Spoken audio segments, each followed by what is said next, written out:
ശ്രീനാരായണ പരമഹംസ മഹാഗുരുവിന്റെ പാതാരവിന്ദങ്ങളിൽ സാഷ്ടാംഗ പ്രണാമം. ശ്രീനാരായണ പരമഹംസ ഭഗവാനിൽ സമാരംഭിച്ച് ശിവലിംഗദാസ സ്വാമിയിലൂടെ ദിവ്യശ്രീ ബോധാനന്ദ സ്വാമിയിലൂടെ അനസ്യൂതം തുടരുന്ന പരിപാവനമായ ശ്രീനാരായണ പരമഹംസ മഹാഗുരുവിന്റെ സന്യസ്ത ശിഷ്യ പരമ്പരയെ ഒന്നാകെ പ്രണമിക്കുന്നു. ശ്രീനാരായണ ധർമ്മ പരിപാലന യോഗം കോട്ടയം യൂണിയന്റെ സൈബർ സേന കോട്ടയം യൂണിയൻ സമിതി സംഘടിപ്പിക്കുന്ന ഗുരുവിജ്ഞാന സന്ധ്യ ശ്രീനാരായണ പരമഹംസ മഹാഗുരുവിന്റെ സത് ചരിതത്തിലൂടെ ഭഗവാന്റെ ഗ്രഹസ്ഥ സന്യസ്ത ശിഷ്യമാനസന്മാരിലൂടെ മഹാഗുരുവിന്റെ കൃതികളിലൂടെ ചരിത്രത്തിലൂടെ ഉള്ളൊരു വലിയ യാത്രയാണ്. ഏതാണ്ട് 40-ലേറെ ദിവസങ്ങൾ നീണ്ടു നിൽക്കുന്ന, കൃത്യമായിട്ട് പറഞ്ഞാൽ കന്നി മാസം 9-ാം തീയതി ഇത് അവസാനിക്കുമ്പോൾ ചിങ്ങം 1 മുതൽ ചിങ്ങം 1 അത് ആരംഭിച്ച് കന്നി മാസം 9 ബോധാനന്ദ സ്വാമിയുടെ മഹാസമാധിയുമായി ബന്ധപ്പെട്ട് കന്നി 9 അത് അവസാനിക്കുമ്പോൾ ഏതാണ്ട് 40-ലേറെ ദിവസങ്ങൾ മറികടക്കുന്ന ബൃഹത്തായ ഒരു പദ്ധതിയാണ്. സൈബർ സേനയുടെ ഒരു ഭാഗമായി പ്രവർത്തിക്കുന്ന ആള് എന്ന നിലയ്ക്ക് എനിക്കും ഏറെ അഭിമാനകരമാണ് ഈ ഒരു പ്രവൃത്തി.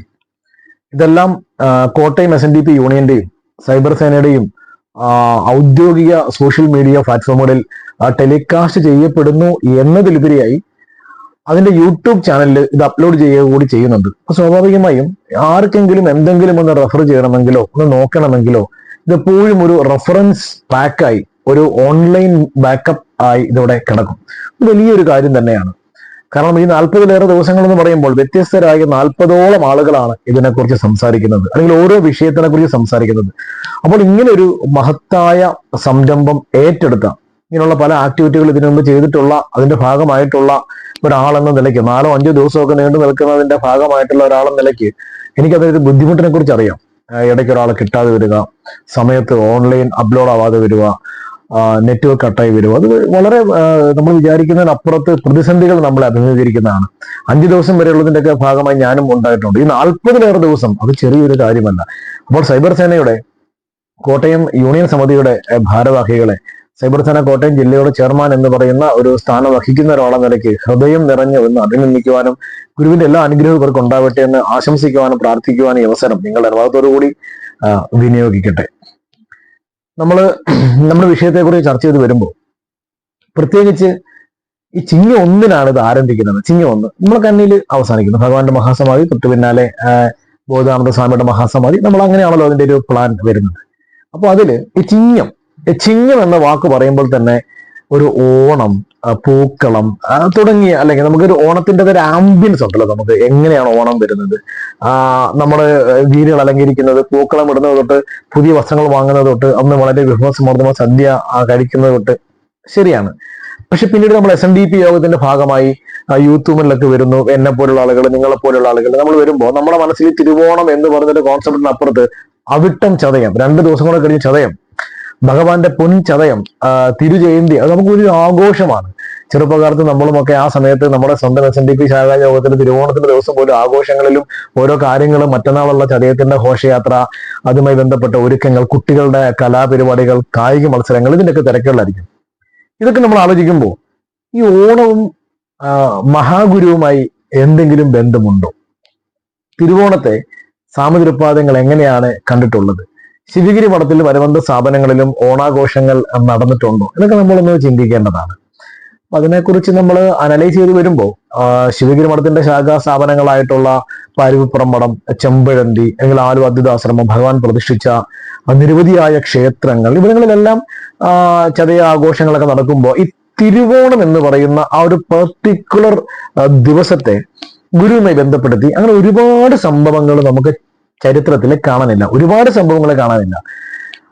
എന്നാൽ അവിടെയായി മഹാഗുരു ഓണത്തെ പരാമർശിക്കുന്ന ചില കമന്റുകൾ ഗുരുവിൻ്റെതായിട്ടുണ്ട്. മഹാബലിയുടെ ഭരണകാലത്തെ കുറിച്ച് പറയുന്ന ചില കമന്റുകളുണ്ട്. നമുക്ക് അവിടെ ഇവിടെയൊക്കെ അത് കാണാനായിട്ട് സാധിക്കും. പർട്ടിക്കുലർലി ഈ തിരുവോണം, ഓണസദ്യ, ഓണാഘോഷം ഇങ്ങനെയൊക്കെ പറയുന്ന ഗുരുവിന്റെ ഒരു രസകരമായ സംഭവമുണ്ട്. അത് രസകരമെന്ന വാക്ക് ഞാൻ ഒരു ചരിത്രത്തിന്റെ ആ ഒരു പരാമർശത്തിൽ ഉപയോഗിക്കുന്നതാണ്. നിങ്ങൾ ആ തലത്തിൽ അതിനെ കാണണം. ഭഗവാന്റെ കാര്യത്തിൽ നമുക്ക് രസകരമെന്ന് പറയേണ്ടതില്ലല്ലോ. അതെങ്ങനെയാന്ന് പറഞ്ഞാൽ, ഒരു ദിവസം ഏതാണ്ട് അതിന്റെ വർഷം 1924-25 കാലഘട്ടങ്ങളിൽ ആയിരിക്കും. ഇത് ഓർത്ത് പറയുന്നത് ഗുരുവിന്റെ കാർ ഡ്രൈവറായിരുന്ന നന്ദൻകോട് ജനാർദ്ദനാണ്.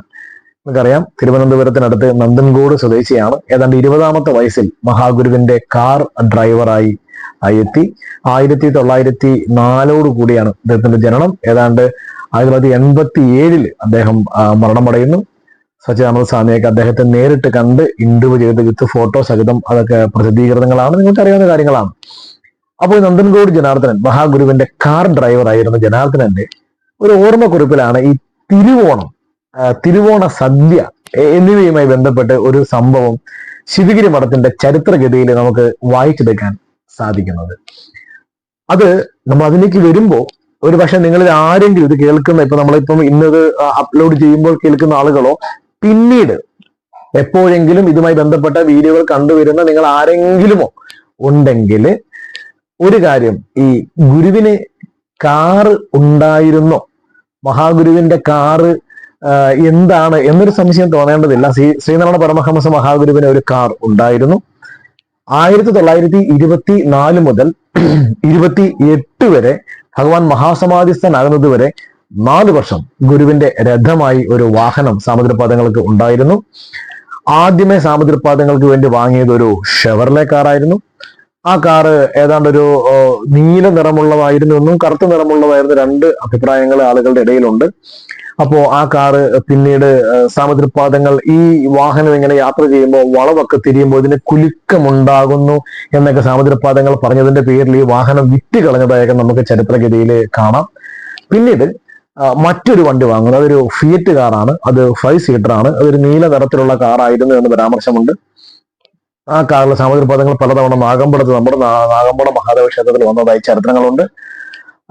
ഗുരുവിന് ഈ കാറ് വാങ്ങിച്ചു കൊടുക്കുവാൻ ആദ്യം പണം മുടക്കിയത് നിങ്ങൾക്കറിയാം, നമ്മുടെ TK മാധവന്റെയൊക്കെ പേരന്റ് ഫാമിലി ആയിട്ടുള്ള ആലപ്പുഴ ജില്ലയിലെ ഇന്നത്തെ ഹരിപ്പാടിനടുത്ത് മുട്ടത്തുള്ള ആലുംമൂട്ടിൽ മേട എന്ന് പറയുന്ന ആലുംമൂട്ടിൽ AK ഗോവിന്ദദാസ്, ആലുംമൂട്ടിൽ ഗോവിന്ദൻ ചാന്നാറാണ് സാമുദ്രപാദങ്ങൾക്ക് വാഹനം വാങ്ങിക്കൊടുത്തത്. നിങ്ങൾക്കറിയാവുന്നതാണ്, മഹാഗുരുവിന്റെ മഹാസമാധിക്ക് ശേഷം ആ വാഹനം, ആ കാറ് ശിവഗിരി മഠത്തിൽ ആരും ഉപയോഗിക്കാതെ കിടക്കുകയാണ് ഉണ്ടായത്. 3-ാം ദിവസം ബോധാനന്ദ സ്വാമിയുടെ കൂടി സമാധി വന്നതോടുകൂടി പെട്ടെന്ന് ആ കാർ ഉപയോഗിക്കാൻ ഒരാളില്ലാതെ വരുന്നു. പിന്നീട് ഏകദേശം ഒരു 6 മാസത്തോളം കാലം ഈ വാഹനം ആരും ഓടിക്കാനില്ലാതെ ശിവഗിരി മഠത്തിൽ കിടക്കുകയാണ് ഉണ്ടായത്.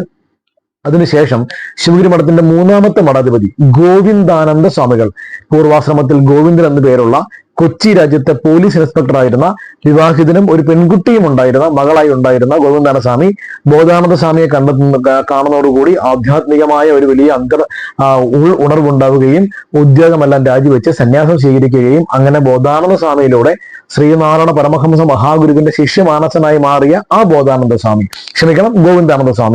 ആ ഗോവിന്ദാനന്ദ സ്വാമിയാണ് 1916 ചെന്നൈയിലെ കാഞ്ചീപുരത്ത്, ഇന്നത്തെ ചെന്നൈ നഗരത്തിൽ നിന്നും ഏതാണ്ട് 72-80 കിലോമീറ്റർ അകലെ കാഞ്ചീപുരത്ത് ശ്രീനാരായണ സേവാശ്രമം എന്നൊരു ആയുർവേദ ഹോസ്പിറ്റലും സ്കൂളും ഒക്കെ ആരംഭിച്ച ഗോവിന്ദാനന്ദ സ്വാമി. ആ ഗോവിന്ദാനന്ദ സ്വാമിയാണ് ശിവഗിരി മഠത്തിന്റെ 3-ാമത്തെ മഠാധിപതിയായി വന്നിട്ടുള്ള ആളുകൾ. ശിവഗിരി മഠത്തിന്റെ മഠാധിപതി നമ്മൾ ഗുരുവിനെ ഉൾപ്പെടുത്താൻ എണ്ണുന്നതെങ്കിൽ ആദ്യത്തെ മഠാധിപതി നമുക്ക് ഗുരുവിനെ കണക്കാക്കാം. 2 ബോധാനന്ദ സ്വാമി, പിന്നെ ഗോവിന്ദാനന്ദ സ്വാമി, പിന്നെ അച്യുതാനന്ദ സ്വാമി, 4-ാമത്തെ ആള്. അതിനുശേഷം ശങ്കരാനന്ദ സ്വാമി ശിവഗിരി മഠത്തിന്റെ മഠാധിപതിയായി വന്നു എങ്കിലും 1957-58 കാലത്ത് ശിവഗിരി മഠം ധർമ്മസംഘ ട്രസ്റ്റ് ബോർഡ് ആയി മാറി. അതോടുകൂടി ധർമ്മസംഘ ട്രസ്റ്റ് പ്രസിഡന്റാണ് ശിവഗിരി മഠത്തിന്റെ പരമാധ്യക്ഷനായി വരുന്നത്. മഠാധിപതി സ്ഥാനം ഇല്ലാതെയായി. എങ്കിലും ഗുരുവിന്റെ പരമ്പരയിൽ നേർ ശിഷ്യനായ ഒരാൾ അന്ന് ഉണ്ടായിരുന്നത് കൊണ്ട് ആ പരമ്പരയിൽ ബോധാനന്ദ സ്വാമി, അച്യുതാനന്ദ സ്വാമി, ശങ്കരാനന്ദ സ്വാമി എന്നൊരാൾ സന്യാസി മഠാധിപതിയായി വന്നതുകൊണ്ട് ഹൈക്കോടതി വിധി അനുസരിച്ച് ധർമ്മസംഘം ട്രസ്റ്റ് ബോർഡ് മെമ്പറായി ട്രസ്റ്റ് പ്രസിഡന്റ് ആണ് മഠാധിപതി സ്ഥാനമെങ്കിലും ശങ്കരാനന്ദ സ്വാമിയുടെ മഠാധിപതി സ്ഥാനം ശിവഗിരി മഠം പിൻവലിച്ചില്ല. സ്വാമി എന്നാണോ സമാധിയാകുന്നത് അന്ന് വരെ ശിവഗിരി മഠാധിപതി സ്ഥാനം ശങ്കരാനന്ദ സ്വാമിക്ക് കണ്ടിന്യൂ ചെയ്യട്ടെന്നാണ് ധർമ്മസംഘം ട്രസ്റ്റിന്റെ ആദ്യ പ്രസിഡന്റ് ആയിരുന്ന അനന്തശേണായി എന്ന ഗൗഡ സാരസ്വത ബ്രാഹ്മണൻ ആനന്ദ തീർത്ഥ സ്വാമികൾ തീരുമാനിച്ചത്. അത് അങ്ങനെ തന്നെ തുടർന്നു. 1978 ജനുവരി 12 ശങ്കരാനന്ദ സ്വാമികൾ സമാധിസ്ഥനാകുന്നത് വരെ ഇതിനിടയ്ക്ക് പല ധർമ്മസംഘം ട്രസ്റ്റ് പ്രസിഡന്റുമാർ വന്നുപോയി. സ്വരൂപാനന്ദ സ്വാമി, പൂർണ്ണാനന്ദ സ്വാമി ഒക്കെ വന്നു. ഗീതാനന്ദ സ്വാമി അടക്കമുള്ള ആളുകൾ ആ സമയത്ത് ശിവഗിരി മഠത്തിന്റെ തലപ്പത്തേക്ക് വരുന്നുണ്ട്. ശ്രീ നാരായണ തീർത്ഥസ്വാമികൾ ജനറൽ സെക്രട്ടറി ആകുന്നുണ്ട്. ഇവരാരും തന്നെ ശങ്കരാനന്ദ സ്വാമിയുടെ ആ ഒരു മഠാധിപതി സ്ഥാനത്തെ ചലഞ്ച് ചെയ്തില്ല, എതിർത്തില്ല. സ്വാമി സമാധിയാകുന്നത് വരെ മഠാധിപതി സ്ഥാനം തുടർന്നു. അപ്പൊ അതുകൊണ്ടാണ് നമ്മൾ ശിവഗിരി മഠത്തിന് 5 മഠാധിപതിമാരെന്ന് പറയാറുള്ളത്. പിന്നീട് അങ്ങോട്ട് ധർമ്മസംഘം ട്രസ്റ്റ് പ്രസിഡന്റുമാരാണ്. അപ്പോ ഈ കാറിനെ കുറിച്ച് പറഞ്ഞു വന്നത് കൊണ്ട് ആ മഠാധിപതിമാരുടെ ക്രോണോളജി നാം ഒന്ന് പരാമർശിച്ച് പോയി എന്ന് മാത്രം. അപ്പൊ നമുക്ക് വീണ്ടും നമ്മുടെ വിഷയത്തിലേക്ക് വരാം. തിരുവോണവും ശിവഗിരിയും. ഇപ്പോൾ നമ്മൾ പരാമർശിച്ച ഈ കാർ ഓടിച്ചിരുന്ന ഡ്രൈവറാണ് നന്ദൻകോട് ജനാർദ്ദനൻ. നന്ദൻകോട് ജനാർദ്ദനൻ ഗുരുവിന്റെ കാർ ഡ്രൈവറായി വരുവാനും ഒരു കാരണമുണ്ട് കേട്ടോ. അദ്ദേഹം ആ നിരപരാധി ജനതയ്ക്ക് ഡ്രൈവിംഗ് ലൈസൻസ് കിട്ടുന്ന കാലമല്ല. നിങ്ങൾക്കറിയാമല്ലോ, ആലുംമൂട്ടിൽ ഗോവിന്ദ ഞാനാർക്ക് കാർ ഉണ്ടായിരുന്നു. പക്ഷെ കാർ ഓടിക്കുവാൻ ഈഴവ ജനതയ്ക്ക് ലൈസൻസ് കൊടുക്കാൻ നിർവാഹമില്ല. അന്നത്തെ ഒരു പരിസ്ഥിതി നിങ്ങൾക്ക് അറിയാവുന്നതാണല്ലോ. ഒരു നായർ സമുദായ അംഗത്തെയാണ് ഡ്രൈവറായി വെച്ചിരുന്നത്. ഇവിടെ ഹരിപ്പാട് സുബ്രഹ്മണ്യ സ്വാമി ക്ഷേത്രത്തിന്റെ മുന്നിലുള്ള വഴിയിലൂടെയും അമ്പലപ്പുഴ ശ്രീകൃഷ്ണ സ്വാമി ക്ഷേത്രത്തിന്റെ മുന്നിലുള്ള വഴിയിലൂടെയും കാറിന്റെ ഉടമസ്ഥനായ ആലുംമൂട്ടിൽ AK ഗോവിന്ദദാസിന് ഈഴവനായതുകൊണ്ട് കാറിൽ സഞ്ചരിക്കാൻ അവകാശമില്ല. എങ്കിൽ അദ്ദേഹത്തിന്റെ കയ്യിൽ നിന്ന് മാസം മാസം ശമ്പളം മേടിക്കുന്ന ഡ്രൈവർ നായരായതുകൊണ്ട് കാറിൽ പോകാം. അപ്പൊ ഈ മുതലാളി കാർ ഓടിച്ചു വന്നിട്ട്, ക്ഷമിക്കണം, കാറിൽ യാത്ര ചെയ്ത് വന്നിട്ട് ഇറങ്ങി നടന്ന് അപ്പുറത്ത് പോകും. ഈ മുതലാളിയുടെ തൊഴിലാളിയായിട്ടുള്ള നായർ സമുദായ അംഗത്തിന് കാർ ഓടിച്ചുകൊണ്ട് അമ്പലം മറികടക്കാം. അപ്പൊ മറ്റൊരു വഴിയിലൂടെ നടന്ന് ഗോവിന്ദദാസ് അപ്പുറത്തെത്തി ഉടമസ്ഥൻ കാറെ കയറി യാത്ര ചെയ്യണം. അപ്പൊ ഈ തൊഴിലാളിയായ നായർ സമുദായം ഇറങ്ങി വന്ന് ഡോർ തുറന്നു കൊടുക്കും. അതിനൊന്നും കുഴപ്പമില്ല.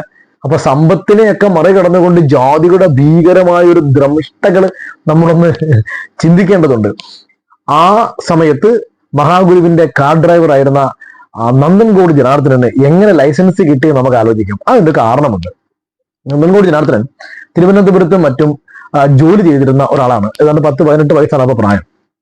തിരുവനന്തപുരത്ത് കോവളം കൊട്ടാരത്തിൽ താമസിക്കാൻ വന്നിരുന്ന ഒരു സായിപ്പിനെ സഹായിച്ചും ആൾക്ക് കാര്യങ്ങൾ ചെയ്തു കൊടുത്തും ഒരു അസിസ്റ്റന്റായി നടന്ന് വലിയ സ്നേഹം പിടിച്ചു പറ്റി.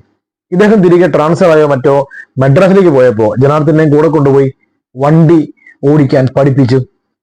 മദ്രാസ് സംസ്ഥാനം തിരുവിതാംകൂർ ഗവൺമെന്റിന്റെ കീഴിലല്ല, അതൊരു ബ്രിട്ടീഷ് ഏരിയയാണ്. ബ്രിട്ടീഷ് മലബാർ എന്നറിയപ്പെടുന്നു. ബ്രിട്ടൻ നേരിട്ട് ഭരിക്കുന്ന റീജിയൻ ആയിരുന്നത് കൊണ്ട് ജാതിക്ക് അതീതമായ കഴിവുള്ള ആളുകൾക്ക് അവർ ലൈസൻസ് കൊടുത്തു. അങ്ങനെയാണ് ഡ്രൈവിംഗ് ലൈസൻസ് കിട്ടിയത്. അതുമായി തിരികെ തിരുവനന്തപുരത്ത് വന്നു. ഈ സായിപ്പന്മാരുമായും ഉന്നത ഉദ്യോഗസ്ഥന്മാരുമായി ബന്ധമുണ്ടായിരുന്നത് കൊണ്ടും അവരുടെയൊക്കെ ഡ്രൈവറും മറ്റുമൊക്കെ ആയിരുന്നത് കൊണ്ടും വണ്ടി ഓടിക്കാൻ അവകാശം കിട്ടി. അങ്ങനെ കോവളത്ത് വരുന്ന സായിപ്പുമാരെ കാറിൽ കൊണ്ടുപോവുക, തിരിച്ചു കൊണ്ടുവരിക തുടങ്ങിയ കാര്യങ്ങളൊക്കെയാണ് ഉണ്ടായിരുന്നത്. അങ്ങനെ ഒരു അവസരത്തിൽ കോവളത്ത് വിനോദസഞ്ചാരത്തിനായി വന്ന ഒരു ബ്രിട്ടീഷ് ഉദ്യോഗസ്ഥനായ സായിപ്പിന് എന്തോ ഒരു ശാരീരിക അസ്വാസ്ഥ്യം ഉണ്ടായപ്പോൾ തിരുമിക്കുവാനോ മറ്റോ ആയുർവേദ ചികിത്സയ്ക്ക് വേണ്ടി വടക്കരയ്ക്കടുത്തുള്ള ചാവറക്കോട്ട് കുഞ്ഞശങ്കരൻ വെച്ചുള്ള വൈദ്യശാലയിൽ കാർ ഓടിച്ചു കൊണ്ടുവന്നു ഈ നന്ദൻകോട് ജനാർദ്ദനൻ. ആളൊരു തിരുവനന്തപുരംകാരനാണെന്നും ഗുരുവിനെ കുറിച്ച് കേട്ടറിവുള്ള ആളാണെന്നും അദ്ദേഹത്തിന്റെ മാതാപിതാക്കൾക്ക് ഒരു ഭക്തരാണെന്നും ഒക്കെ അറിയാവുന്ന ചാവറക്കോട്ട് കുഞ്ഞിശങ്കരൻ വൈദ്യരാണ് ചോദിക്കുന്നത്, ജനാർദ്ദന, നിനക്ക് തൃപ്പാദങ്ങളുടെ വണ്ടി ഓടിക്കാമോ? ശിവഗിരി മഠത്തിന്റെ വണ്ടി ഓടിക്കാൻ ആളില്ലാതെ കിടക്കുകയാണ്. അതിന് കാരണമുണ്ട്. അത് നമ്മൾ ഈ അവസരത്തിൽ പറയേണ്ടതല്ല. ഇതിന് ആദ്യം ഒരു ഡ്രൈവർ വരുന്നുണ്ട്. ആ ഡ്രൈവർ ആ സമയത്ത് ആ വാഹനം ഓടിക്കാൻ തൃപ്പാദങ്ങൾ അനുവദിക്കാതിരിക്കുന്ന ഒരു രസകരമായ സംഭവമുണ്ട്. ഞാനൊരു സമയത്തിന്റെ പരിമിതി മൂലം അത് അങ്ങ് ദീർഘിപ്പിക്കുന്നില്ല. അങ്ങനെ ഏതാണ്ട് ഒരു മാസക്കാലം വണ്ടി ഓടിക്കാൻ ആളില്ലാതെ കിടക്കുന്ന ഒരു സമയത്താണ് ഈ നന്ദൻകോട് ജനാർദ്ദനൻ ചാവറക്കോട്ട് കുഞ്ഞിശങ്കരൻ വൈദ്യരുടെ വൈദ്യശാലയിലോട്ട് ഈ സായിപ്പിനെ കൊണ്ടുവരുന്നത്. അപ്പൊ അങ്ങനെ ഇതിനെക്കുറിച്ച് നന്ദൻകോട് ജനാർദ്ദനൻ ആ അച്ഛന്റെ തന്നെ വാക്കിൽ പറഞ്ഞാല്, എനിക്ക് പുറമെ കൂടുതൽ ശമ്പളം കിട്ടുമായിരുന്നു എങ്കിലും ശ്രീനാരായണ പരമഹംസ മഹാഗുരുവിന്റെ കാർ ഓടിക്കുക എന്നത് ഒരു പരമഭാഗ്യമായി ഞാൻ കരുതി. ഞാൻ എൻ്റെ പൂർവ്വ ജോലി ഉപേക്ഷിച്ച് ഈ ജോലി വളരെ സ്നേഹപൂർവ്വം സ്വീകരിക്കുകയാണ് ഉണ്ടായത്. അങ്ങനെ ഈ കാറിന്റെ ജോലിക്ക് ഗുരു അപ്പോയിന്റ് ചെയ്യുന്നതൊക്കെ അവിടെ ഇപ്പോഴത്തെ ഭാഷയിൽ പറഞ്ഞാൽ അപ്പോയിന്റ് ചെയ്യുക, അതൊക്കെ അദ്ദേഹം സത്യാനന്ദ സ്വാമിയോട് ഓർത്ത് നേരിട്ട് പറയുന്നത് പിന്നീട് സത്യാനന്ദ സ്വാമി രേഖപ്പെടുത്തുന്നത് നമുക്ക് രസകരമായിട്ട് വായിക്കാൻ കിട്ടും. ബോധാനന്ദ സ്വാമിയോടൊപ്പമാണ് ഗുരുവിന്റെ അടുത്തേക്ക് വരുന്നത്. അപ്പൊ ഗുരു പർമ്മശാലയ്ക്ക് സമീപത്ത് ഇരിക്കുന്നുണ്ട്. ഒരു ചാരുകസിൽ വിശ്രമിക്കുകയാണ്. ആളുകൾ ഗുരുവിന് ഇങ്ങനെ വീശി കൊടുക്കുന്നുണ്ട്. തൃപ്പാദങ്ങൾ വരുന്ന ഭക്തന്മാർക്ക് കൽക്കണ്ടം മുഞ്ചിലേക്ക് കൊടുക്കുന്നു. ആളുകൾ രോഗവിവരങ്ങൾ പറയുന്നു, മരുന്ന് പറഞ്ഞു കൊടുക്കുന്നു. ആളുകൾ മക്കൾക്ക് കല്യാണം ഉണ്ടാകുന്നില്ലെന്ന് പറയാൻ എന്തിനു വഴിവോ അങ്ങനെ എന്തൊക്കെയോ ഇങ്ങനെ ഓരോന്ന് ആ ഭക്തന്മാർക്കെല്ലാം പരിഹാരമാണല്ലോ. അങ്ങനെ പറഞ്ഞു കൊടുത്തുകൊണ്ടിരിക്കുകയാണ്. അപ്പൊ ആ സമയത്ത് പെട്ടെന്ന് ബോധാനന്ദ സ്വാമി മുന്നോട്ട് നിൽക്കുന്നു. സ്വാമിയുടെ പുറകിലായി ഒരു അല്പം ഭയന്ന് ഒരു യുവാവ് നിൽക്കുന്നു. അപ്പൊ സ്വാമി ഇങ്ങനെ ആരാണെന്ന് നോക്കുമ്പോൾ ബോധാനന്ദ സ്വാമിയുടെ സ്വാമി ജനാർദ്ദൻ എന്നാണ് പേര്. വാഹനം ഓടിക്കാൻ വന്നതാണ്, കാർ ഓടിക്കാൻ വന്ന ഡ്രൈവറാണ്. അപ്പോ എനിക്ക് എന്ത് പറയണമെന്ന് അറിയാതെ ഞാൻ മഹാഗുരുവിന്റെ നേരെ ഇങ്ങനെ ആകാംക്ഷയോടെ നോക്കിയപ്പോ ചിരിച്ചുകൊണ്ടൊരു ചോദ്യം, നിനക്ക് കാർ ഓടിക്കാൻ അറിയാമോ? ഇങ്ങനെ ഇടതിൽ ഉയർത്തി ചോദിച്ചോ, നിനക്ക് കാർ ഓടിക്കാൻ അറിയാമോ? ആ ഒരു ചോദ്യം എനിക്കൊരു ആത്മവിശ്വാസവും എനിക്കൊരു സന്തോഷവുമാണ് തന്നത്. പെട്ടെന്ന് തന്നെ സന്തോഷത്തോടു കൂടി അദ്ദേഹം പറയുന്നു, ഡ്രൈവർ നമ്മുടെ നന്ദനകുടി അദ്ദേഹം പറയുന്നു, അറിയാം സ്വാമി, ഓടിക്കാൻ അറിയാം, നമുക്കൊരു കാറുണ്ട്, നിനക്കത് ഓടിക്കാമോ? രണ്ടാമത്തെ ചോദ്യം, ഉവ്വ് സ്വാമി, ഞാനത് ഓടിക്കാം. എങ്കിൽ നീ കാറൊന്ന് ഓടിക്കൂ, നോക്കട്ടെ. അതൊരു ചോദ്യമാണ്, സ്വാമിയുടെ രസകരമാണല്ലോ. പിന്നീട് അദ്ദേഹം പറയുന്നത്, തൃപ്പാദങ്ങൾ ഇങ്ങനെ പറഞ്ഞപ്പോ ബോധാനന്ദ സ്വാമി എന്നെ കാറിന്റെ സമീപത്തേക്ക് നയിച്ചു. ശിവഗിരി പാലത്തിന് വടക്ക്, ശിവഗിരി പാലം എന്ന് പറഞ്ഞാൽ നിങ്ങൾക്ക് ഇപ്പോഴത്തെ നമ്മുടെ ശിവഗിരി മഠത്തിന്റെ ബുക്ക് സ്റ്റോളിന്റെ അവിടെ ഒരു കരിഞ്ഞ് നിങ്ങൾക്ക് കാണാം.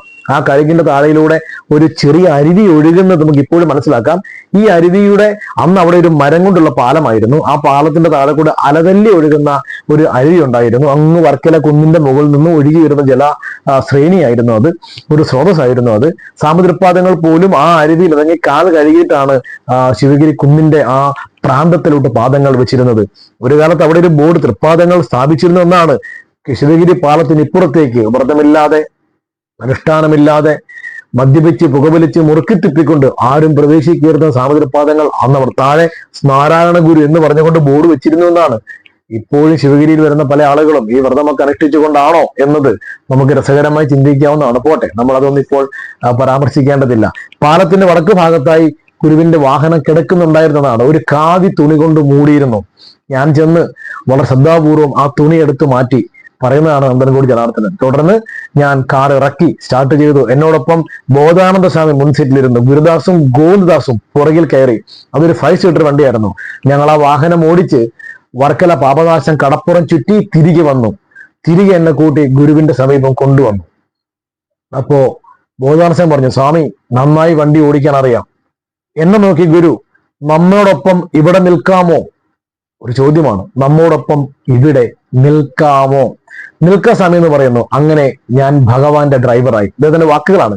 അപ്പൊ നമ്മൾ ആദ്യം പറഞ്ഞ വിഷയത്തിലേക്ക് വരുന്നു. എങ്ങനെയാണ് തിരുവോണം ശിവഗിരിയിൽ കടന്നു വരുന്നത്? ഞാൻ ഈ നന്ദൻകോട് ജനാർദ്ദനന്റെ ഓർമ്മയിലെ ഒരു തിരുവോണം എന്ന് പറഞ്ഞ് അങ്ങ് വിട്ടാൽ അതിന് അത്രയും ഒരു സാങ്കത്യവും അത്രയും ഒരു സൗകുമാര്യതയും ഉണ്ടാകുമോ എന്നെനിക്കൊരു സംശയം വന്നതുകൊണ്ടാണ് ഞാൻ ഇത്രയും ഡീറ്റെയിൽഡായി ഗുരുവിന്റെ കാറിനെ കുറിച്ചും ഭഗവാന്റെ ഡ്രൈവറെ കുറിച്ചും അദ്ദേഹം അവിടെ എങ്ങനെ എത്തിയെന്നു തുടങ്ങിയ കാര്യങ്ങളെല്ലാം പറഞ്ഞതിന് ശേഷം ഞാൻ ഈ വിഷയത്തോട്ട് വരുന്നത്.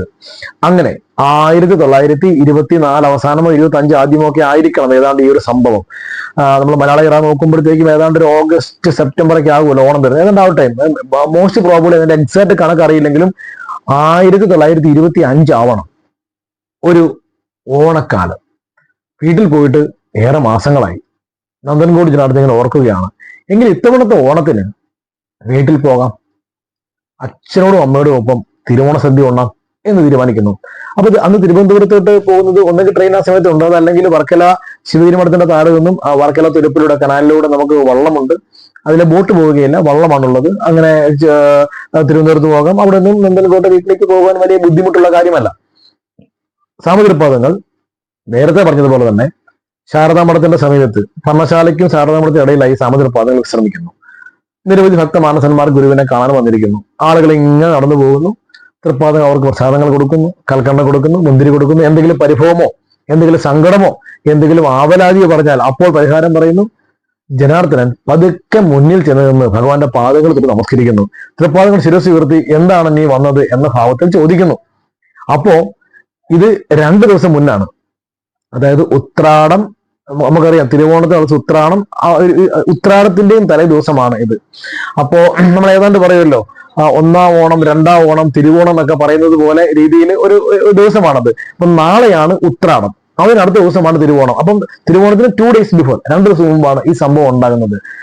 സ്വാമി വീട്ടിൽ പോയാലോ എന്ന് ആലോചിക്കുന്നു. അപ്പൊ ആരോട് എന്തോ പറയുകയോ ആർക്കും എന്തോ പ്രസാദം കൊടുക്കുകയോ ചെയ്തുകൊണ്ടിരുന്ന ഗുരു പെട്ടെന്ന് ഭഗവാൻ ശ്രദ്ധ മാറി ജനാർദ്ദന്റെ നേരെ തൃപ്പാദങ്ങൾ നോക്കുന്നു. ശ്രദ്ധാപൂർവം. എന്തിനാണ്? ആ മന്ദസ്മിതത്തോടു കൂടിയ മധുരമൊഴിയാണ് അല്ലെ നമ്മുടെ സഹോദരനൈപ്പന്റെ ഭാഷയെ പറഞ്ഞാൽ കൃപയും ജ്ഞാനവും ഫലതവും ചേരുന്ന മധുരപാവന മനോജ്ഞ വാണി എന്നാണല്ലോ. സ്വാമിയുടെ ചോദ്യമാണ്, എന്താണ്? സ്വാമി വീട്ടിൽ പോകാൻ ആഗ്രഹിക്കുന്നു. ആവർത്തിച്ച് ഒന്നുകൂടി നന്ദൻകോട് ജനാർദ്ദനൻ പറയുകയാണ്. അപ്പൊ ഗുരു ചോദിക്കുന്നു, എന്തിനാണ്? വീണ്ടും ഒരു ചോദ്യം. അപ്പോ നന്ദൻകോട് ജനാർദ്ദന്റെ മറുപടി, തിരുവോണമാണല്ലോ. ഒരു മറുപടിയാണ്, തിരുവോണമാണല്ലോ. അപ്പൊ ഗുരു ചിരിക്കുന്നു. എന്താണെന്ന ഭാവത്തില, വീട്ടിൽ പോയി സദ്യ കഴിക്കണം എന്ന് ആഗ്രഹിക്കുന്നു. അപ്പൊ ഗുരുവിന്റെ ഒരു മറുപടിയുണ്ട്, ഇവിടെയും സദ്യ ഉണ്ടല്ലോ. അപ്പൊ ശിവഗിരി മഠത്തിൽ ഇങ്ങനെ ഓണം തുടങ്ങിയ ആഘോഷങ്ങൾക്ക് ഒരു പ്രത്യേക ദിവസത്തിന്റെ പരിപ്രേക്ഷ്യവും ആ ഒരു പരിഗണനയും കൊടുത്തുകൊണ്ട് ഒരു പ്രത്യേക വിഭവങ്ങളൊക്കെ ആഡ് ചെയ്തുകൊണ്ട് ഒരു സദ്യവട്ടം ഉണ്ടായിരുന്നു എന്ന് നമുക്ക് ഗുരുവിന്റെ ആ വാക്കുകളിൽ നിന്നും നമുക്ക് ചരിത്രത്തിന്റെ ഒരു ശകലം നമുക്ക് ചിന്തിച്ചെടുക്കാൻ പറ്റും. ഗുരുവിന്റെ ചോദ്യമാണ്, ഇവിടെയും സദ്യ ഉണ്ടല്ലോ. അപ്പൊ നിനക്ക് ഇവിടുന്ന് ഉണ്ടാ പോരെ, എന്തിനാ നീ വീട്ടിൽ പോകുന്നതാണല്ലോ ഭഗവാന്റെ ചോദ്യം. അപ്പൊ ആ സമയത്ത് നന്ദൻകോട് ജനാർദ്ദനൻ ഗുരുവിനെ മറികടക്കാൻ എന്ന വാക്ക് ഞാൻ ഉപയോഗിക്കുന്നില്ല. തൃപ്പാദങ്ങളുടെ രസകരമായ കൗതുകകരമായ ആ ചോദ്യം ഇങ്ങോട്ട് വന്നപ്പോ അതിന് കൗണ്ടർ ചെയ്തുകൊണ്ട്, അല്ലെങ്കിൽ ആ ചോദ്യത്തെ ഒന്ന് ഡിഫെൻഡ് എന്ന വാക്ക് നമുക്ക് ഉപയോഗിക്കാൻ പാടില്ലോ. ഭഗവാന്റെ ആ ഒരു ചോദ്യം വന്നപ്പോ അതിനോട് പിടിച്ചു നിൽക്കാൻ എന്നൊരു വാക്ക് പറയാം. അല്ലെങ്കിൽ എന്തുകൊണ്ടാണ് ഞാൻ ഈ വീട്ടിൽ പോകണമെന്ന ഡിമാൻഡ്, ആവശ്യം തൃപ്പാദങ്ങളെ ഒരു പ്രാർത്ഥനയായി വെക്കുന്നതെന്ന് നീതീകരിക്കാൻ വേണ്ടിയാണ് എന്നുകൂടി നമുക്ക് പറയാം. നന്ദൻകോട് ജനാർദ്ദനന്റെ ഒരു മറുപടിയുണ്ട്, സ്വാമി വീട്ടിൽ അച്ഛനും അമ്മയും ഉണ്ടല്ലോ. അത് വളരെ സിമ്പിൾ ആണല്ലോ. നമ്മളെ ഓണം വരുമല്ലേ, തിരുവോണമല്ലേ, വീട്ടിൽ പോയി പ്രായമായ അച്ഛന്റെ അമ്മയുടെയും കൂടെ ഇരുന്ന് ചോറുണ്ണാൻ ഞാൻ ആഗ്രഹിക്കുന്നു എന്നാണല്ലോ അതിന്റെ ഒരു മറുപടി. സ്വാമി അപ്പം ഇവിടെയും സദ്യ ഉണ്ടല്ലോ, പിന്നെ നീ എന്തിനാ വീട്ടിൽ പോകുന്നത് എന്ന് ഭഗവാൻ ചോദിക്കുന്നില്ല. അവിടെ ഉണ്ടല്ലോ ചോദ്യം, ഇവിടെ സദ്യ ഉണ്ടല്ലോ. അപ്പൊ അതിനെ മറികടന്നുകൊണ്ടാണ് വീട്ടിൽ അച്ഛനും അമ്മയും ഉണ്ടല്ലോ തിരുവോണത്തിന് സദ്യ കഴിക്കാനായിട്ട്. ചിരിച്ചുകൊണ്ട് ഭഗവാന്റെ മറുപടിയുണ്ട്, അതിനെന്താ, ഇവിടെ നാം ഉണ്ടല്ലോ. നിങ്ങളൊന്ന് ആലോചിച്ച് നോക്കൂ പ്രിയപ്പെട്ടവരെ, നിങ്ങളൊന്ന് ആലോചിച്ച് നോക്കൂ. ഒരു മാതാപിതാക്കളുടെ ആ ഒരു കരുണയും ആ ഒരു ലാളനയും ആ ഒരു സ്നേഹവും സംരക്ഷണവും തൃപ്പാദങ്ങൾ കൊടുക്കുന്നതാണ്. അച്ഛനും അമ്മയും വീട്ടിൽ ഉണ്ടല്ലോ എന്ന് പറഞ്ഞപ്പോ അതിനെന്താ, ഇവിടെ നാം ഉണ്ടല്ലോ, നിനക്ക് നമ്മോടൊപ്പം ഇരുന്ന് ഉണ്ടാൽ പോരെ ഓണസദ്യ.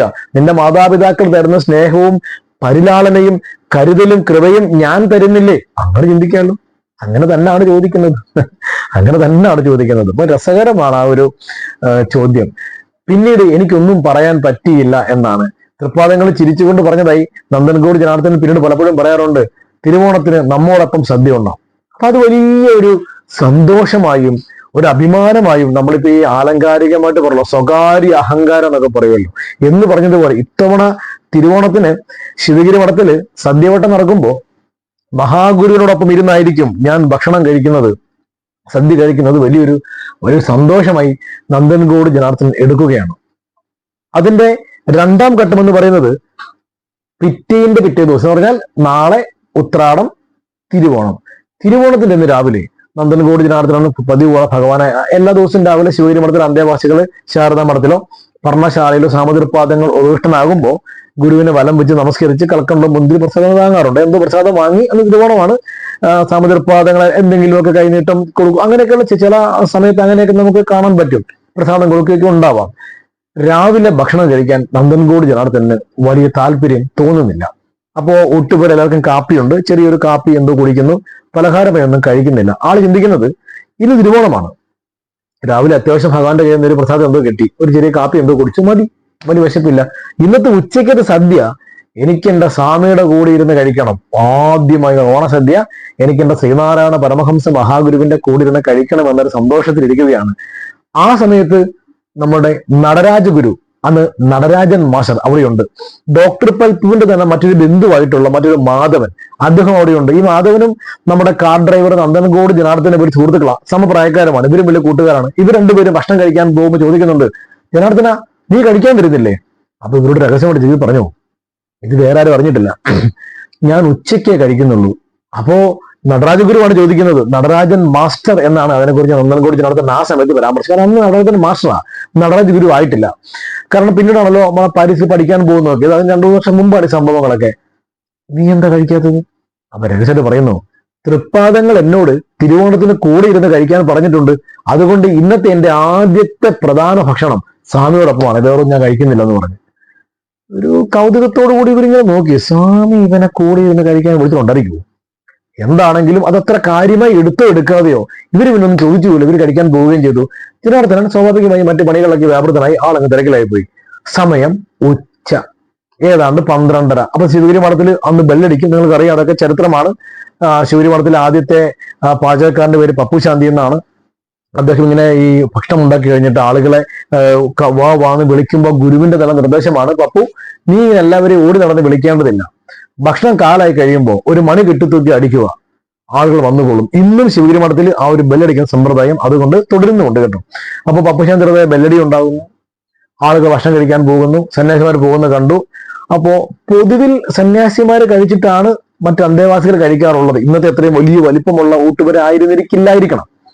എന്തായാലും സമയം കുറെ കഴിയുന്നു, സന്യാസിമാർ കഴിക്കാൻ പോകുന്നു. നന്ദൻകോടി ജനാർദ്ദൻ അപ്പൊ ആൾക്ക് വിശന്നു തുടങ്ങി. രാവിലെ കാര്യമൊന്നും കഴിച്ചിട്ടില്ലല്ലോ. ചെറുതായി വിശപ്പൊക്കെ ആരംഭിക്കുകയും ചെയ്തു. അപ്പൊ ഇദ്ദേഹം കഴിക്കാൻ പോകാൻ വേണ്ടി ഒരുങ്ങുന്ന സമയത്ത് നടരാജ ഗുരുവിനെ വിളിക്കുമ്പോൾ ഈ മാധവനും കൂടെയുണ്ട്. അപ്പൊ അവർക്കൊരു വിമുഖത, ഇപ്പൊ സന്യാസിമാരാണല്ലോ കഴിക്കാൻ പോയത്, ഈ സമയത്ത് നമ്മൾ പോകേണ്ടതുണ്ടോ? ഇല്ല, നമ്മോടൊപ്പം കഴിക്കണമെന്ന് എന്നോട് സ്വാമി പറഞ്ഞിട്ടുണ്ട്. അതാണ് ഞാൻ നേരത്തെ പറഞ്ഞ ചരിത്രത്തിലെ ഒരു, കാരണം ഇത് ആദ്യം പറയുന്ന എല്ലാ പുസ്തകങ്ങളിലും നാം ഇവിടെ ഉണ്ടല്ലോ, അച്ഛനും അമ്മയും വീട്ടിലുണ്ടെങ്കിൽ ഇവിടെ നാം ഉണ്ടല്ലോ എന്ന് ഗുരു പറഞ്ഞു നിർത്തിയതായാണ് പരാമർശം. പക്ഷെ ജനാർദ്ദനന്റെ ഈ രണ്ടാമത് നടരാജ ഗുരുവിനോട് മറ്റുമുള്ള ഈ ഒരു കമന്റിലാണ് ഈ സംഭവം കയറി വരുന്നത്. നമ്മോടൊപ്പം കഴിക്കണമെന്ന് സ്വാമി പറഞ്ഞിട്ടുണ്ടല്ലോ എന്ന് പറയുന്ന കാര്യം. ഒരുപക്ഷെ അതൊരു തോന്നലായിരിക്കാം, വിശ്വാസമായിരിക്കാം. എന്തായാലും കഴിക്കാൻ ഒരുങ്ങുന്നു. ഒന്നാമത്തെ ട്രിപ്പ്, നമ്മുടെ ഇപ്പോഴത്തെ കോട്ടയംകാരൊക്കെ ഒന്നാമത്തെ ട്രിപ്പ്, ഒന്നാമത്തെ പന്തി അങ്ങനെയൊക്കെ പറയും. പക്ഷെ അന്ന് ശിവഗിരി മഠത്തിന്റെ ഭാഷയിൽ അത് കളരി എന്നാണ്. 1-ാം കളരി, 2 തെക്കൻ തിരുവിതാംകൂറിലൊക്കെ ഈ ഓണപ്പേമ കല്യാണത്തിനൊക്കെ സദ്യ ഒന്നിലധികം തവണയായിട്ടാണ് കൊടുക്കുന്നതെങ്കിൽ 1-ാം ട്രിപ്പ് 2-ാം ട്രിപ്പ് എന്നൊക്കെ പറഞ്ഞതിന് പകരം 1-ാം പന്തി, 1-ാം ഏറ്റ്, 2-ാം ഏറ്റ് അങ്ങനെയൊക്കെ വാക്കുകളുണ്ട്. അതിൽ ഈ തിരുവിതാംകൂർ ചില ഭാഗങ്ങളിൽ കളരി എന്ന് പറയും. കല്യാണത്തിന്റെ 1-ാം കളരി കഴിഞ്ഞു 2-ാം കളരി ആകുന്നേ ഉള്ളൂ അങ്ങനെയൊക്കെ പറയും. എന്ന് പറഞ്ഞ പോലെ ശിവഗിരി മഠത്തിലും കളരി എന്നൊരു വാക്ക് പറയാറുണ്ട്. ആദ്യ കളരി, 2-ാം കളരി എന്നൊക്കെ പറയാറുണ്ട്. ഇവര് ഈ നന്ദൻകോടി ജനാർദ്ദനന്റെ ഉറപ്പില് നടരാജ ഗുരുവും ഈ മാധവനും കൂടെയുണ്ട്. ഇവര് ശിവഗിരി മഠത്തിന്റെ ഊട്ടുപുരയുടെ ഭാഗത്തോട്ട് ചെല്ലുമ്പോൾ അവിടെ ഒരു ബോർഡ് തൂക്കിയിട്ടിരിക്കുന്നു, 1-ാം കളരി സന്യാസിമാർക്ക് മാത്രം. പറഞ്ഞാൽ ശിവഗിരി മഠത്തിലെ സന്യാസിമാർ ഭക്ഷണം കഴിച്ചിട്ട് ശേഷം മാത്രമേ ഇനി മറ്റുള്ളവർക്ക് ഭക്ഷണമുള്ളൂ. ഈ സംഭവം ആകെ അറിയാവുന്ന 3 പേർക്കാണ്, നടരാജ ഗുരുവിനും ഈ മാധവനും നമ്മുടെ കഥാനായകൻ നന്ദൻകോട് ജനാർദ്ദനും. ഇവർ രണ്ടുപേരും ഒരല്പം പരിഹാസത്തിലും ഒരല്പം അമ്പരപ്പിലും നന്ദൻകോട് ജനാർദ്ദനെ നോക്കുന്നു. നീയല്ലേ പറഞ്ഞത് സ്വാമിയോട്? ഒന്നും സംസാരിക്കുന്നില്ല. ആ നോട്ടത്തിന്റെ സെൻസ് ഇതാണ്. നീയല്ലേ പറഞ്ഞത് സ്വാമിയുടെ കൂടെ വേണം ഇന്നത്തെ തിരുവോണത്തിന് സദ്യ കഴിക്കാനെന്ന്, എന്നിട്ട് ഇവിടെ കയറ്റുന്ന പോലും ഇല്ലല്ലോ എന്നാണ് ഒരു ഭാവം. ജനാർദ്ദന്റെ മുഖം കുനിയുന്നു, നിരാശനായി പുറകോട്ട് നടക്കുന്നു. നിരാശനായി ദുഃഖിച്ച് നടക്കുന്ന കണ്ടപ്പോ ഒരു കൂട്ടുകാരാണല്ലോ, അവർക്കും ഒരു മനപ്രയാസം. രണ്ടുപേരും ഒന്നും മിണ്ടാതെ കൂടെ നടക്കുന്നു. ജനാർദ്ദനൻ നേരെ ശാരദാമഠം ക്രോസ് ചെയ്ത് പുറത്തു വന്ന് ഇപ്പോഴത്തെ നമ്മളുടെ പുസ്തകശാല കഴിഞ്ഞ് വീണ്ടും ഇപ്പോഴത്തെ പുസ്തകശാലയില്ല, ശിവഗിരി പാലം ക്രോസ് ചെയ്ത് അപ്പുറം കിടക്കുന്നു. ഇപ്പോ ശിവഗിരി മഠത്തിലോട്ട് നമ്മൾ എൻ്റർ ചെയ്യുന്ന റോഡിന്റെ അവിടെ നിന്ന് ഒരു ആൽമരമുണ്ട്. അത് പുതിയ ആൽമരമാണ്. അന്ന് അവിടെ വലിയൊരു മരം ഉണ്ടായിരുന്നതാണ്. ആ മരത്തിന്റെ ചുവട്ടിൽ ഒരു ചെറു തറയുണ്ടായിരുന്നു. ആ തറയിൽ പോയി കമിഴ്ന്ന് കിടക്കുന്നു. നടരാജ ഗുരുവാണെങ്കിലും ഈ മാധവനാണെങ്കിലും കൂടെ വന്ന് തലക്കിലും കാലക്കിലുമായി ഇരിക്കുന്നു. ജനാർദ്ദനെ വിളിക്കുവാനോ എന്തെങ്കിലും ചോദിക്കുവാനോ രണ്ടുപേർക്കും ഒരു വിമുഖത. ജനാർദ്ദനാകപ്പാട് നിരാശനായി അപമാനിതനായി. ഇവരെന്തെങ്കിലും ചോദിച്ച് ഇവൻ കരയുമോ?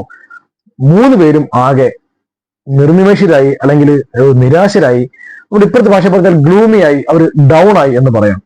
പെട്ടെന്ന് അതാ ഓടി വരുന്നു ശിവഗിരി പാലം മറികടന്ന് സുഗുണാനന്ദഗിരി സ്വാമി, അതായത് പൂർവാശ്രമത്തിൽ ധീവര സമുദായ അംഗമായിരുന്ന ഗുരുവിന്റെ ശിഷ്യ പ്രമുഖന്മാരിൽ നല്ല ഗംഭീരമായി പാട്ടുപാടുമായിരുന്ന സംഗീത സ്വാമികളെന്ന് ആളുകൾ വിളിക്കുമായിരുന്ന നമ്മളുടെ സുഗുണാനന്ദഗിരി സ്വാമി ഓടി വരികയാണ്. അപ്പൊ ഇതിനെക്കുറിച്ച് മറ്റു ചില കഥകളൊക്കെ ഉണ്ട്. അപ്പൊ അന്ന് ശിവഗിരി മഠത്തിൽ ഒരു കാപ്പിക്കടയുണ്ട്, കൊച്ചിരാമന്റെ കാപ്പിക്കട. ഗുരുദേവൻ എന്നുള്ളത്, അത് ഡോക്ടർ പൽപ്പു സഹോദരനെ അടക്കമുള്ള ആളുകള് സ്വാമിയോട് ഒന്ന് പരാതി പറഞ്ഞിട്ട്, സ്വാമി ഇവിടെ അടുത്തെങ്ങും ഇപ്പോഴും നമുക്ക് ശിവഗിരി മഠത്തിൽ പെട്ടെന്ന് പുറത്തിറങ്ങിയാൽ അടുത്തൊരു നല്ലൊരു റെസ്റ്റോറന്റ് ഇല്ല, ചെറിയ തട്ടുകടയൊക്കെ ഉള്ളൂ, ചില അമ്മച്ചിമാരൊക്കെ വെക്കുന്ന കാപ്പിക്കടയൊക്കെ ഉള്ളൂ. അന്ന് നല്ലൊരു ക്വാളിറ്റി ഒരു ഫുഡ് കോർട്ട് അവിടെ ഇല്ല, ഒരു റെസ്റ്റോറന്റ് ഇല്ല. അപ്പോ സ്വാമിയോട് ഒരു ചായക്കട ആരോടെങ്കിലും തുടങ്ങണമെന്നൊക്കെ പറഞ്ഞിട്ട് ഗുരുവിന്റെ നിർദ്ദേശമാണ് കാരണം കൊച്ചിരാമൻ എന്ന് പറഞ്ഞ ആള് ശിവഗിരി മഠത്തിന്റെ മുന്നിൽ ഒരു കാപ്പിക്കട തുടങ്ങും. പഴമ്പുള്ളി അച്ഛനൊക്കെ രേഖപ്പെടുത്തിയിട്ടുണ്ട്. പിന്നീട് അത് വലിയ ഗുരു പറയുന്നുണ്ട്, 11 രൂപ കച്ചവടമായാൽ 10 രൂപ നീ കച്ചവടത്തിൽ വീണ്ടും മുടക്കണം, 1 രൂപ മാത്രമേ ലാഭം എടുക്കാവൂ, 1 രൂപ മാത്രം. വൃത്തി ഉണ്ടായിരിക്കണം, വെടിപ്പ്, വളരെ കൃത്യമായ ഒരു എക്കണോമിക് പ്ലാൻ ഗുരു പറഞ്ഞു കൊടുക്കുന്നുണ്ട്. അതുപോലെ തന്നെയാണ് അദ്ദേഹം ആ കച്ചവടം ചെയ്യുന്നത്. ഒരുപാട് വിഭവങ്ങൾ പാടില്ല, 3 or 4 വിഭവം, അതിൽ കൂടിയാൽ ഭക്ഷണം വേസ്റ്റ് വരും, പാടില്ല. ഗുരു വളരെ സിസ്റ്റമാറ്റിക് ആയിരുന്നു. പിന്നീട് നമ്മൾ അദ്ദേഹത്തെ ചരിത്രത്തിൽ വായിക്കുന്നത് ശിവഗിരി മഠത്തിൽ കാപ്പിക്കട ഉണ്ടായിരുന്ന കൊച്ചിരാമൻ മുതലാളി എന്ന പേരില്ല. ആ ലെവലിലേക്ക് അദ്ദേഹം ഉയരുന്നുണ്ട് കേട്ടോ.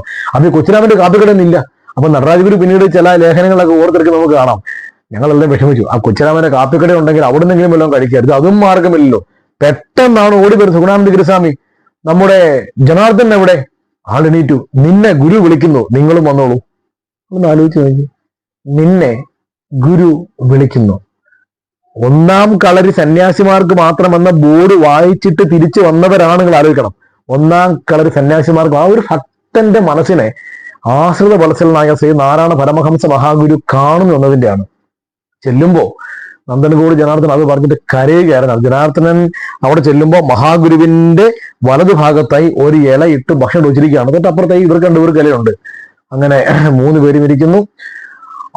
ആ ഇലയില് ചോറ് വിളമ്പിയിട്ടില്ല. തൃപ്പാദങ്ങൾ സ്വന്തം ഇലയിൽ നിന്നും ഒരു പിടി ചോറെടുത്ത് ജനാർദ്ദനന്റെ ഇലയിലേക്ക് വെച്ച് കൊടുക്കുന്നു. കരഞ്ഞുകൊണ്ട് ആ ഭക്ഷണം കഴിക്കുന്നൊക്കെ ജനാർദ്ദൻ ഓർത്ത് പറയുമ്പോൾ ഇത് കേട്ടിരുന്ന സത്യാനന്ദ സ്വാമിയുടെ പോലും കണ്ണുകൾ നിറഞ്ഞു പോയതായിട്ടാണ്. എന്ന് ആലോചിച്ച് നോക്കൂ. ശിവഗിരി മഠത്തിലെ ഓണവുമായി ബന്ധപ്പെട്ട് ചരിത്രത്തിൽ കൃത്യതയോടുകൂടി വായിച്ചെടുക്കാൻ സാധിക്കുന്ന ഒരു സംഭവം ഇതാണ്. അപ്പോ നമ്മുടെ ഈ ഒരു പ്രഭാഷണ പരമ്പരയിൽ തിരുവോണവും അല്ലെങ്കിൽ ഓണ ആഘോഷവും ഓണസദ്യയും മഹാഗുരുവുമായി ബന്ധപ്പെട്ടൊരു സംഭവം നിങ്ങളുടെ ചിന്താമണ്ഡലത്തിലേക്ക് കൊണ്ടുവരുവാൻ ഒരു ആഗ്രഹം തോന്നിയത് കൊണ്ടാണ് ഈ ഒരു വിഷയം പറഞ്ഞത്. അപ്പൊ ഇതാണ് മഹാഗുരുവിന്റെ കാർ ഡ്രൈവർ ആയിരുന്ന നന്ദൻകോട് ജനാർദ്ദനന്റെ ഓർമ്മകളുള്ളത്.